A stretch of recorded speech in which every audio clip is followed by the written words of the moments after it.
For a long time, I thought I needed 10 grand a month to retire. I mean, I wanted 10 grand a month to retire. Then I worked out the 4% rule, the 4% maths, and I understood the kind of pot of money I would need to have that kind of money to retire. I'm 45 now, and I realized there just isn't enough time or money for me to hit that kind of number. But the irony is, once I worked out the kind of work and money I'd need to earn to hit that number, it made me look at the figure itself. It made me look at the 10 grand, whether or not I needed it. But for me personally, I worked out what I needed every month, and actually, I didn't need 10 grand a month. In this video, I'm going to tell you exactly what I think I need to retire and what that pot needs to be so I can be comfortable. Everyone has a different number in their mind in terms of what they want to retire. Everyone has a different number in terms of what they need to survive. I'll go through some assumptions as to where I think I'll be when I want to retire. I'm also going to tell you the age in which I want to retire as well, because that's different for everyone. So let's get into it. So where did the £120,000 come from? First of all, it's a really nice round number. At the time when I thought of this number, let's go back 6-7 years, I think in 1 month I earned £10,000. And I tell you what, I just couldn't spend the whole thing. There were car payments, mortgage payments, bills and things, and I just could not spend that amount of money. Between work and life and going out and stuff, I just could not spend £10,000. I realized very quickly you can live like a millionaire on £10,000. You can eat where you want. You can stay in a hotel every night for 30 days. I mean, you're not going to stay in Claridge's every night. You're not going to get a 15 grand a night penthouse in London. But for most people, a nice hotel, even a Premier Inn every night for 30 days, you can afford it and afford to eat out and live so well. You can live like a king or a queen. And I carried that 120 grand for the last 6-7 years, thinking it's the number I want to get. And I've been working towards that. Once I considered the 4% rule, and Hugo, our editor, he's going to put that up on screen now about what the 4% rule is. I always like to be quite conservative in numbers, so I applied a 3% rule. So once I applied the 3% rule and what it meant in terms of a pot of money to build in order to live on £10,000 a month, my heart sank. When I looked at the assets I owned and what I was earning, I saw a massive gap in that plan. Now, I'm not saying everyone should target that kind of pot. It's just a number, a rudimentary number I picked out of thin air because I thought for 10 grand a month, you can live like a king. And for a long time, that's what I've been working towards. And in this video, I'm not going to give you any lessons about I should have started earlier, I should have done this, I should have done that. This is my story about my thoughts on retirement, what I think I needed to do, and perhaps what you might need to think about, what your number is and how you might get there. Because there are two things you're going to get out of this video right at the end to help you understand what you could be doing today to make sure you get the retirement you need for the future. Okay, big turning point for me was, if I can't get that 10 grand a month, how much do I actually need? What do I need? What do I want to retire on? What does that look like for me personally? You have to specify exactly what you want and also where you're going to be. So I know that by the time I retire, that number, which I'll tell you in a bit, my house will be paid off and my car will be paid off. I'll own a decent 4 or 5 year old car and I'll have a house with no mortgage.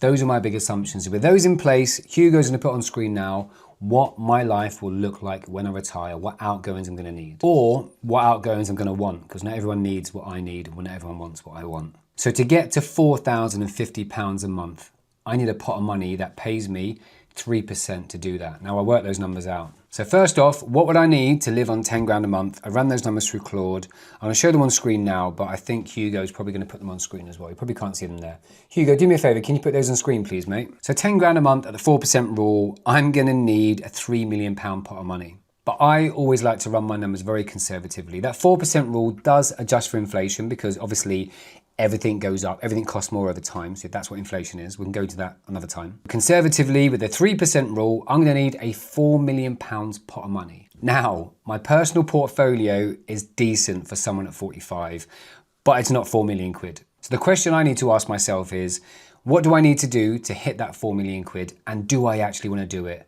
Do I need to do it? That's what this video is all about. What do I need to do? What's the minimum that I need to do to live the way I want to by the time I want to retire? Hey Claude, if I wanted to live on £4,050 a month, using the 3% rule we've just discussed, how much pot of money would I need to do that? £1.62 million. £1.6 million, that's what I need. Now, that's doable. What I'm not going to do today is tell you how much I've got in my portfolio and how far away I am from that number. But I am going to tell you the date in which I want to retire and the runway I've got to build the income up to get to that number. You've also got to bear in mind that life changes, right? Now, before you pick your number, you need to cost your own monthly outgoings. Do what I've done with that thing on screen. Work out what you're going to need every month. Now, what you need to do is pick your own number. So my original thought and my whole thesis in life was having that £10,000 a month, but actually I don't need anywhere near that to be happy. I don't need anywhere near £10,000 a month to live a really good lifestyle in my retirement. But I do implore you, do not be conservative. Aim for the stars, guys. Aim as high as you can. As my dear old grandma used to say to me, don't bring a knife to a gunfight, Duncan. I'm just kidding, she never said that. Heard it in a film and it sounded really cool. The reason why I want you to aim for the stars is because there's two things that are gonna happen right straight off the back of that. Number one, you're gonna start sacrificing things you don't need in order to hit the number you want, because you're probably gonna find a gap now. Unless you're in your 20s, if you're in your 30s and 40s, you're gonna realize you've got a bit of a shortfall. I guarantee you, right? Because everyone's in the same position. The majority of people watching this are in the same boat as you, so you're not alone. So the first one is you're gonna start sacrificing things. Nights out, you're gonna start, hopefully, you'll start putting more away into your pot, into your stocks and shares ISA. Whatever it is you invest into, and it should be invested, not savings, it's not financial advice, but invest in assets, as long as you've made the appropriate calculations, not financial advice. And the other thing you're gonna do is you're gonna bust a gut to hit that number. So not only are you gonna make cutbacks in one area of your life, you're gonna start looking at how you can produce more income in other parts of your life. How can you start earning more money, asking for a pay rise, selling more stuff on Vinted, being a bit frivolous in how you shop. You're gonna cut from one side and start trying to push more income from the other. That's what you're gonna do. Or you can sit in the boiling pot of water like the frog who just sits there and gets burned. Either way, you're gonna have to do something. The next thing you want to consider is your retirement date, right? Because the day you retire, for most people, the day you retire, your income will stop, right? So you need to build a big enough asset base with the 3% rule. Don't be using the 4%, 3% rule that pays you enough for you to live comfortably without an income. Because for most people, they will stop their job.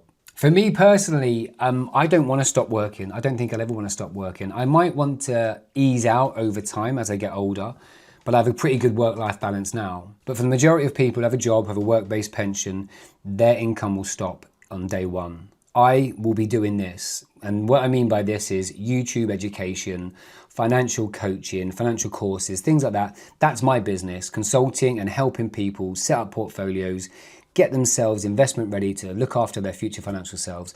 That's my business. I will do that to the day I die because I absolutely love it. Not everyone is in that fortunate enough position to do that, but that's why I do what I do. And I will guarantee you I'll be here for the next 20, 30 years until they drag my cold, stinking carcass out of this chair. So when I work out my calculations, my asset base with the 3% rule will cover my basics, and my work money, my work income, my wages will just top up the lifestyle. Do me a favor, Hugo, can you bring up my numbers for what my retirement looks like once I kind of put it down on paper? Because I want to go through that, because not everyone's going to be the same, but I want to tell you a little bit of a story as to how I got to these numbers. Now you'll see in my numbers there, we've got normal stuff such as council tax, utilities, insurance, food shopping, car running, that stuff. But you'll notice that I've got a couple of grand put aside for eating out, flights and accommodation, hotels. About 6 years ago, it was my mum and dad's 50th wedding anniversary, and they planned this lovely meal down on the coast where they live in the south coast. 15 of our family and friends were around there, brothers, sisters, siblings, nieces, nephews, that sort of stuff. Now, my mum and dad had told everyone, obviously, to prepare because they were going to go for a nice meal. They were going to help with the bill and things like that.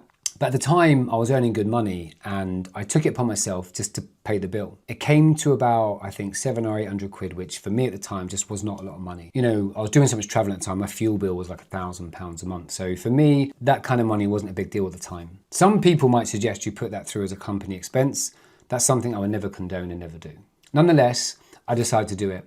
But what happened in that moment was I was so astounded at how happy and pleased everyone was that I'd paid the bill. In some cases, people get kind of offended, but my brothers and sisters and family members, they're not rich. They don't earn lots of money. So me being able to pick up the bill for them, something they'd saved for because they knew it was going to be a big night, gave me so much joy and enjoyment that I could do something nice for them. And that was a big deal. You know, going out for a meal was a big deal for a big family, especially a lovely family occasion like an anniversary. It was at that moment I knew that I wanted to do that for other people, not just that day, but every day going forward to the day I die. I love being able to pick up the bill. And for me, that is a real flex. That is the real freedom. Not being able to look at the bill when you pay for it, being able to book a flight or a hotel without thinking about it. That's what factors into my retirement fund. Not what I'm going to leave to my kids, Not how I'm going to fund a Porsche, but how I can buy a flight to anywhere in the world I want that particular day, how I can pick up a bill for having dinner and meeting up and catching up with an old friend.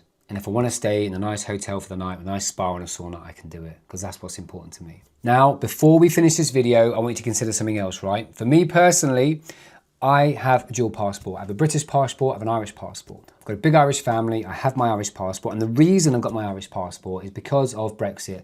Yeah, thanks a lot, Brexit. I have my Irish passport so I can have free movement throughout the EU, and I have this vision that one day I may move to Portugal or Spain or France, but Portugal's a nice spot. I want to surf every day in the Portuguese sunshine. Now, those numbers in a different country with different overheads, different expenses look a lot different to the UK. If you're interested to see what retirement in the UK versus retirement in the EU or somewhere in another country like that, let me know in the comments below. I will put together a video that compares one retirement to another. Because let's face it, if what we're working towards is a comfortable retirement, we want to know what that looks like now, right? Am I going to be looking forward to cold, bleak winters in the UK or laying on the beach in Portugal, sitting next to my surfboard, waiting for the next wave? Do what matters to you. Focus on what you want and what vision you want when you retire, when you get older, and start making plans for that today. But you got to let me know in the comments below. If you are interested in what my portfolio looks like, my personal portfolio, over the next 6 to 12 months, I'm going to start releasing a bit more information about where I've invested my money, what I'm doing with it. We've got a really interesting video coming out soon, as I've just shook hands on selling a commercial property I own, and then I've already got plans on what I'm going to do with the profits of that sale, where I'm going to invest it. Is it going to be stocks? Is it going to be shares? Is it going to be Bitcoin? Am I going to YOLO into a massive meme coin? Or would I stick into an Airbnb for an investment return? If you're interested to find out how that goes and how that story unfolds, click like, click subscribe. Come along for the journey. Remember, none of this is financial advice. You must do your own research. And if you're investing in anything, your capital is always at risk. Thanks again.